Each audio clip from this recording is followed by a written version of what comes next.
Champagne Ève des rêves, je suis Ève, viticultrice à Reuilly-Sauvigny. Richard Royer, vigneron à Balneau-sur-Laigne dans la Côte des Bars, récoltant manipulant.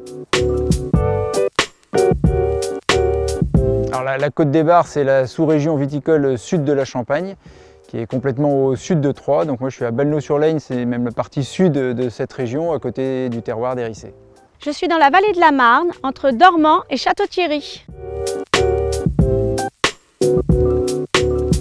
Alors j'ai remonté dans les archives déjà jusqu'à 6 générations. Elles devaient probablement exister avant, mais j'ai pas de traces écrites. J'ai repris l'exploitation de mes parents en 2004 et nous avons créé notre marque de champagne en 2007. Je vous présente la cuvée Caractère, qui est un blanc de noir, donc uniquement fait à partir de raisins noirs, et en l'occurrence celle-ci c'est un 100% pinot noir. Alors je vous présente l'Extravagant Rosé. C'est un champagne gourmand et très raffiné. Je dirais structure, complexité et fraîcheur. Sensuel, élégant, raffiné. Je dirais un carpaccio de bœuf type Angus ou Salers avec capre et huile d'olive. Alors je vous le conseille avec des rouleaux de printemps. Et pour du sucré, j'irai sur une brioche façon pain perdu et son coulis de caramel beurre salé. Une tarte toute simple, légèrement caramélisée, avec des prunes ou des poires ou des pommes, comme vous voulez.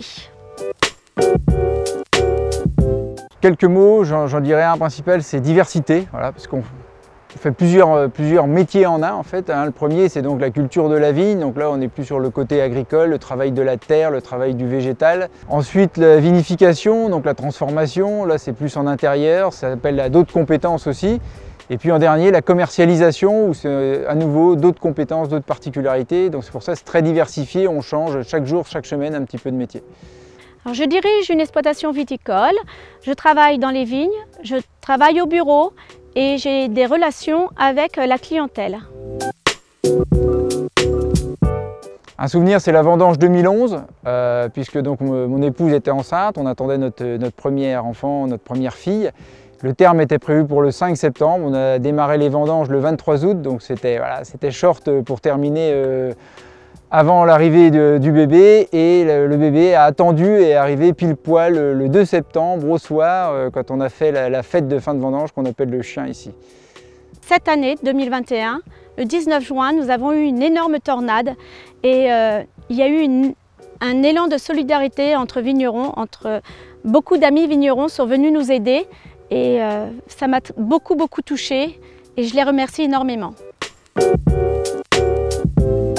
À mes 15 ans, j'avais passé l'été à travailler avec mon père dans les vignes, il m'avait fait conduire l'enjambeur, donc c'était plaisant pour moi. Et c'est à peu près à ce moment-là que j'ai compris que j'allais faire ce métier. J'avais 35 ans, mes parents prenaient la retraite et soit ils louaient les vignes à d'autres personnes, soit je les reprenais. J'ai choisi de les reprendre et aucun regret, vraiment une vraie passion.